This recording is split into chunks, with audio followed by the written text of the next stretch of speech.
ഈ ഇടതുപക്ഷ ഭരണത്തേക്കാൾ മോശമായിരിക്കും U D എഫിൻ്റെ ഭരണം എന്നുള്ളതിൽ യാതൊരു സംശയമില്ല. പക്ഷേ എന്നാൽ പോലും ഇത് ഒരടി പോലും സഹിക്കാൻ പറ്റിയില്ല. നവകേരള സദസ്സ് നടത്തിയപ്പോൾ നമ്മൾ പോട്ടെ എന്ന് വിചാരിച്ചു. ലോക കേരള സഭ നടത്തിയപ്പോഴും പോട്ടെ എന്ന് വിചാരിച്ചു.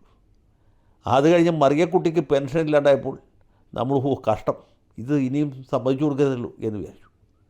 ആശാ വർക്കർമാർ തിരുവനന്തപുരത്ത് സമരം ചെയ്ത് ആ പാവങ്ങൾ കരഞ്ഞ് കൊണ്ട് മഴയത്ത് ടെൻറ്റ് കെട്ടി സമരം ചെയ്യുമ്പോൾ ടെൻറ്റ് പൊളിക്കുന്ന പോലീസുകാരെ കണ്ടപ്പോൾ ഇതിനി അനുവദിക്കരുത് എന്ന് തോന്നി. അവർ തലമുണ്ടനം ചെയ്യണ്ടപ്പോൾ ഇതിനോട് ഒരിക്കലും നമുക്ക് പൊരുത്തപ്പെടാൻ പറ്റുകയില്ല, ഇതല്ല ഇടതുപക്ഷം എന്ന് തോന്നി. ഇതല്ല ഇടതുപക്ഷം എന്ന് തോന്നി. അത് കഴിഞ്ഞ് ശബരിമലയിലെ സ്വർണ്ണക്കൊള്ളയുടെ വാർത്ത വന്നപ്പോൾ സഖാക്കൾ ഈ നിലയിലേക്കൊക്കെ അതപ്പതിച്ചു എന്നെനിക്ക് അത്ഭുതം തോന്നി. അവിടെ കൊണ്ട് കഴിഞ്ഞില്ല. ഈ ധനരാജിൻ്റെ രക്തസാക്ഷി ഫണ്ടിൽ ഇവർ കൈയിട്ട് വാരി എന്നുള്ള വാർത്ത കേൾക്ക്. അതിന് ഉത്തരവാദിയായ ആളെ വീണ്ടും പയ്യന്നൂരിൽ മത്സരിപ്പിക്കുന്നു എന്ന് കേട്ടപ്പോൾ ഈ നിലയിലേക്കൊക്കെ നമ്മുടെ പാർട്ടി എത്തിയല്ലോ, ഇടതുപക്ഷ പ്രസ്ഥാനം ഈ നിലയിലെത്തിയല്ലോ.